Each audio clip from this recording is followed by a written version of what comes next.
This is Julien, the French winemaking guy who makes wine videos here on YouTube. Yes, wine videos. And we are looking at how to pronounce the name of this increasingly popular white wine grape variety from Spain that is grown in the northern part of the country, not actually far from the famous Rías Baixas area that grows the famous Albarino.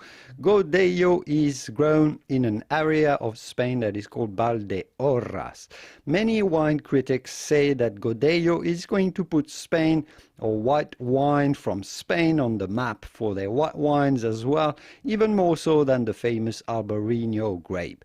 So how do you go about pronouncing this? Well, you do notice that there is a double L to Godello, but in Spanish you do not pronounce the double L like an L, so do not say Godello, but rather Godello. Godello. Godello. El vino de Godello. El vino de Godello de Valdeorras. Godello. Godello. I hope this video was useful. If it was, give it a quick thumb up before you go to support my work.